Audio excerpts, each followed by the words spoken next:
Hello one and all, and welcome to day 2 of the Fighting Only Pokemon Ephemerald Challenge.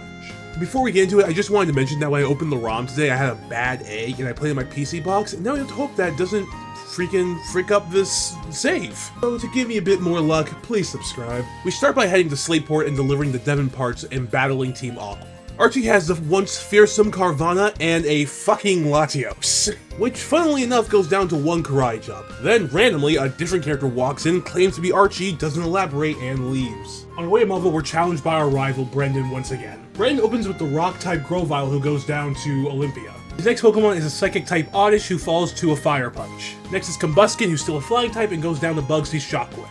His next Pokemon is the Grass-Electric-type Pidgeotto who goes down to Olympia. His final Pokemon is the Water-type Absol who, like most of his team, falls to Olympia. While in Slateport, we get 2 more encounters in Dustox, the Fighting Flying type, and Drowsy, who we can evolve into Hypno, the Grass Fighting type.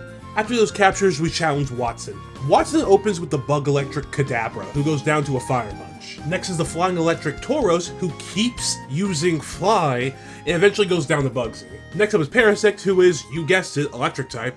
He instantly takes out Huarang, and Olympia comes back out to finish it off. His final Pokemon is the Ice-type Manectric, who goes down to a Fire Punch. After the Watson fight, I make my way to Mount Chimney to get another encounter in Tropius, who is the Fighting Dragon type, and I name him Soul. I then realize I actually need to go to Meteor Falls, and along the way, Natu evolves. After that slight detour, we confront Maxie in Mount Chimney. He opens up with the Dark Delcatty, who goes down very quickly. After that, Team Magma Latios comes out and goes down to a crit Karate Chop. Next is the Fire Electric Tentacle, who paralyzes Soul and switches to the Dragon Bayleaf, who gets OHKO'd by a Dragon Claw. And then Tentacle goes down to Stomp. After Max, we go to Lava Ridge and challenge Flannery. He opens with Victory Bell, the Fire type, and I lead with Soul in hopes of capitalizing on his resistance to fire. Next is the Ground Fire Raichu, who keeps using Dig, so I use Bulk Up to keep making Soul stronger. Raichu also falls to Soul, and her next Pokemon is the Dark Fire type Jinx. She takes Soul out with an Overheat, and now I have a bit of a problem. The problem being Overheat is so much stronger than I thought it was. Luckily, Jinx goes down to 1 Karate Chop, and next is the Bug Fire type Donphan. Donphan is able to use Overheat and take out 3 of my Pokemon and then runs out PP. With the Scare Overheat gone, Huarang is able to deal with Donphan. The final Pokemon is the Dragon Electric type Torkoal, and with it going down to a Blaze Kick, we get our 4th badge.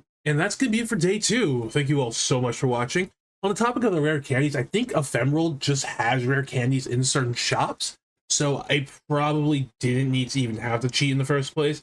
Another thing I learned today is that the levels cap for a lot of gym leaders is actually raised, it seems, at least in comparison to looking at base Emerald's levels. So good thing I learned that today so that it didn't become a problem later. I was like sorely underleveled. All right, that's all I really got to say. Bye-bye.